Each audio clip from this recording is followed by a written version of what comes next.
makapasok po. Opo. Yung subway natin, sir?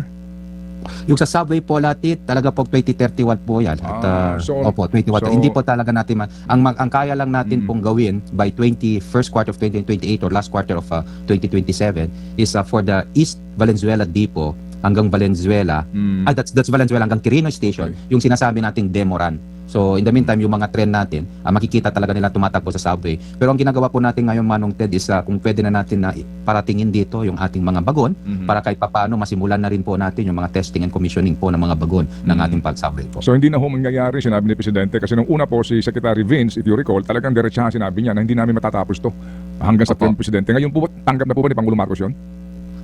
Tayo naman po ay nagpaliwanag po sa kanya po at talagang kahit anong gawin natin sa scheduling po ay hindi po natin makakamit po yung 2028 po na revenue operations. Kasi po other than po matapos yung infrastruktura, alalahanin po natin, Manong Ted, may break-in pa rin po yung ating mga bagon. There's a certain kilometers they have to meet using the same railway po. Okay, sige.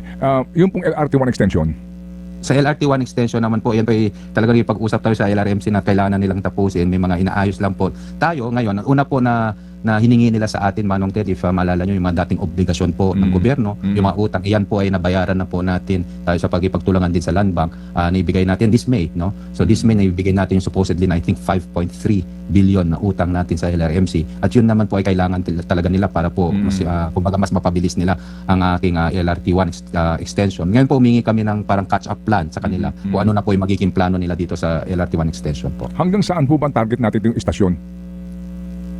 Yung LRT1, if I'm not extension po, if I'm not mistaken po, hanggang papuntang Nyog or doon po pa south po, no? O Bacoor po. So ngayon, malabo na yon. Wala ka na, hindi na klaro to kasi nga huminto.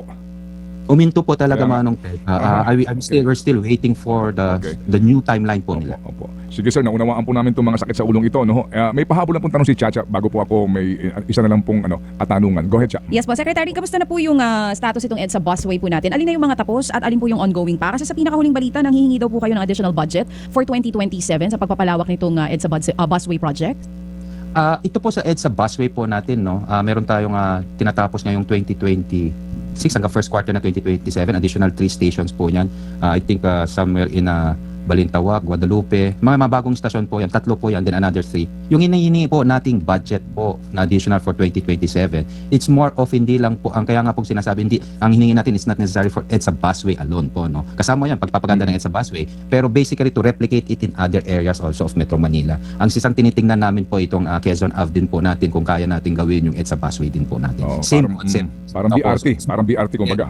Opo, it's more of yun lang po yung terminology, the nomenclature. Kaya ang sinabi namin, at least for COA purposes, baka pwede natin gawing Metro Manila busway. So that at least the OTR have this leeway, not to just, at least the budget not particularly allocated for EDSA alone, pero can replicate it in other areas po. Okay, sige po. Thank you. So Sec, ganito po, ito hong DOTR under po sa inyo PPA? Yes po, Manong Ted. Alam niyo na ho ba itong problema po, ditong port congestion na hanggang ngayon yan pa rin ang problema? At pwede ho ba kayo makatulong dyan para po sa pag-resolve nito? Kasi iba-iba sinasabi, ang PPA, iba-iba ang bersyon. Pero ngayon po, sa totoo lang, hawak kong isang official document na ang binabanggit ngayon, dito pa lang po sa Asian Terminals Incorporated, umaabot na po sa 6,844 ang nandidiyan po ng mga containers na cleared na po, hindi pa rin mailabas sa napakaraming issue. Kaya po nagpapatong-patong na yung problema. Opo, Manong Ted, narinig ko rin po, Manong Ted, at I think you have this interview po nung I think this week or last week po at pinarating po sa akin ni Ma'am Maricar yung issue nga po sa port congestion na sinasabi, no? Yes, sir. Manong Ted, nung matagal na po nga yan na issue, paulit-ulit na nangyayari.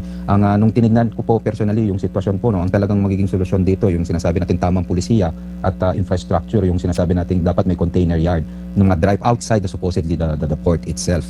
At the last time I heard po meron yatang pending JAW. Sabi ko po sa PPA, kausap ko si JMJ, just to stress the importance of this JAW na sana makuha natin by June, no, I think from Bureau of Customs, at isama na siya sa ating board meeting sa June para maaprubahan na natin itong JAW. Now, kung hindi pa nasama yan, sabi ko, I'm suggesting for a special board or by ad referendum. Just to stress the importance po. Tama po, dapat may pulisiya lang po. Ako po, Manong Ted, no, ang dami po nagsasabi, ang basa rin po namin kasi is that yung sa shipping lines, the detention charges, kawawa din yung mga truckers and everything. Hindi na po ako hindi ko naman po naging ugali na magturo kung sino may kasalanan. Ang pananaw ko lang parati isang gobyerno kami. So, ang gagawin ko lang po, Manong Ted, I think I have to talaga magipag-ugnayan po sa either BOC, DOF, DTI.